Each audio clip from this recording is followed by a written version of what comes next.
ओ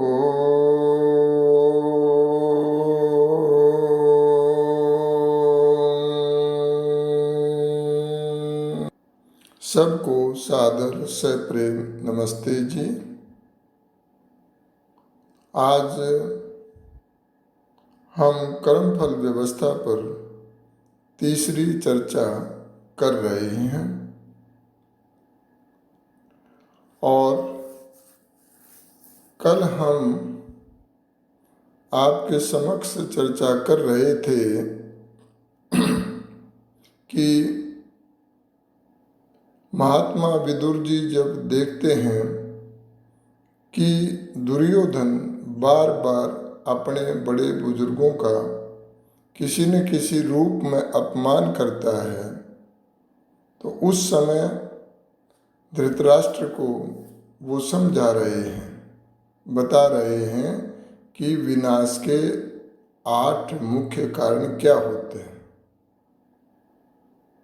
और 4 कारणों पर हमने चर्चा की थी। अभी हम 5वें कारण पर चलते हैं। तो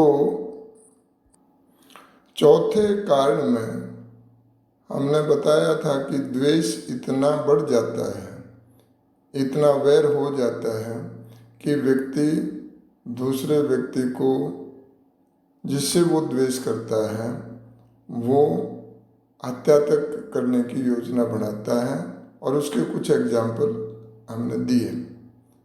अभी भी आज के समय में ऐसा होता है।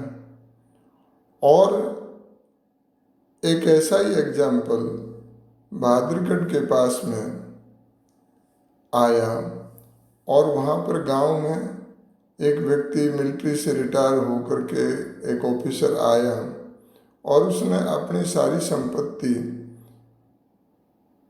हमारी प्राचीन संस्कृति को बचाने के लिए गुरुकुल खोलने में लगा दी, और वहाँ पर विद्यार्थी पढ़ने लगे और वहीं उनका हॉस्टल। लेकिन कुछ लोगों को द्वेष की आदत होती है। जब किसी की प्रसिद्धि हो तो वे द्वेष करने लग जाते हैं।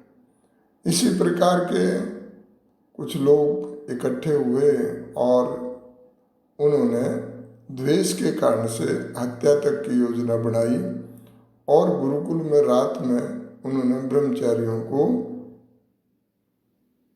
मारा, पीटा और फिर चले गए। इस प्रकार से अब वहाँ पर कोई ब्रह्मचारी आना बंद हो गया और वो गुरुकुल बंद करना पड़ा। लेकिन इसका परिणाम क्या हुआ? इसका परिणाम ये हुआ कि कुछ वर्षों के अंदर ही वो जो दबंग परिवार था उसकी हालत ऐसी हो गई कि वो एक एक रोटी के लिए मोहताज हो गया। इसी प्रकार से जब धृतराष्ट्र को महात्मा विदुर जी समझाते हैं तो वो समझ में नहीं आता उनको, क्योंकि मोह इतना बढ़ा हुआ था, और उसके कारण से आप देखते हैं एक बहुत बड़ा विनाश हुआ युद्ध के रूप में, और सब कौरव उसमें मारे गए। तो इस प्रकार से 5वां कारण होता है कि जब व्यक्ति हत्या करने में या वैसे नुकसान पहुंचाने में असमर्थ होता है, तो उस समय वो दूसरी चाल चलता है और वो अफवाहें फैलाता है उस व्यक्ति के विरोध में। अनेक प्रकार की अफवाहें आज भी समाज में अच्छे व्यक्तियों के विरोध में मिलती हैं। इस प्रकार से उस पर अनेक प्रकार के दोष लगाता है, और यहाँ तक कि जो उसके प्रशंसक होते हैं उनके पास जा जा करके वो इस प्रकार के कार्य करता है कि जिससे वो उस धर्मात्मा व्यक्ति को सम्मान न दें। और इस प्रकार से वो अपनी कोशिश में लगा रहता है। अगला दोष है कि जब कोई विद्वान धर्मात्मा पहुंचा हुआ सन्यासी जो गृहस्थ पर आजीविका के लिए निर्भर रहता है तो आपके द्वार पर आए तो उसका आतिथ्य सत्कार करना। तो इसी प्रकार का एक सन्यासी एक सेठ के द्वार पर आया और बोला भिक्षाम देहि। अब वो जो सेठ है वो बड़ा क्रोधित हुआ और उसने उसको फटकारा और गालियां आदि दी। तो कोई बात नहीं, वो बड़ी प्रसन्नता के साथ में आगे चला गया, लेकिन उसकी पत्नी को बहुत बुरा लगा। जब बुरा लगा तो वो दूसरे द्वार से कुछ फ्रूट और कुछ चीज़ें लेकर के भिक्षा में देने के लिए पहुंची। तो उसने कहा कि मेरे पति जो हैं वो बहुत कंजूस हैं, क्रोधी हैं, धन बहुत है, लेकिन कई कोठियाँ बनाई हुई हैं, उस सब के बावजूद वो परोपकार में ये कार्य नहीं करते हैं और रोने लगे और मेरी ये भिक्षा आप ले लो। सन्यासी ने कहा कि नहीं, ये भिक्षा मैं आपसे प्राप्त नहीं कर सकता, क्योंकि ये भिक्षा यदि मैं आपसे प्राप्त करूँगा तो आपके जो पति हैं वो क्रोधित होंगे और मैं नहीं चाहता कि आपका आपके पति के साथ कोई विवाद हो, झगड़ा हो। और इस प्रकार से वह सन्यासी चलने लगा और चलते हुए कहने लगा कि देवी मैं कल फिर आऊँगा भिक्षा लेने के लिए। अब देवी कहने लगी ना ना, ये तो और गुस्सा करेंगे। उन्होंने कहा कोई बात नहीं, क्योंकि जो सन्यासी है वो मान अपमान में सम अवस्था में रहता है, ये सन्यासी का लक्षण होता है। तो अगले दिन फिर वो सन्यासी आया उस द्वार पर और आकर के फिर बोला भिक्षाम देहि, और फिर वही व्यक्ति वो सेठ जी सामने आए, फिर वैसे ही फटकार लगाने लगे, गाली गलौज करने लगे और कहा भागो यहाँ से।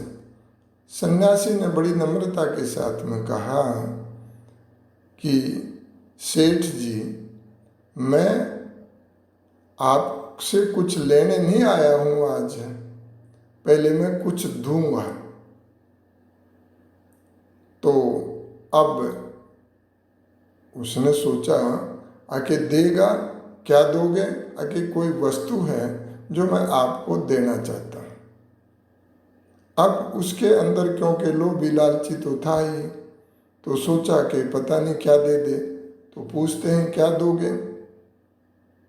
जब सेठ जी ने पूछा क्या दोगे, तो सन्यासी ने उत्तर दिया मैं ज़्यादा कपड़े तो मेरे पास होते नहीं हैं और कई बार जो मैं कपड़े पहनता हूँ और दूसरे कपड़े मुझे नहीं प्राप्त होते हैं किसी गृहस्थ से, तो ये कपड़े फट जाते हैं, तो इनको सीलने के लिए मैं सुई धागा रखता हूँ और ये सुई जो है ये मैं आपको देने के लिए आया हूँ अमानत के तौर पर, तो आप इस सुई को रख लीजिए।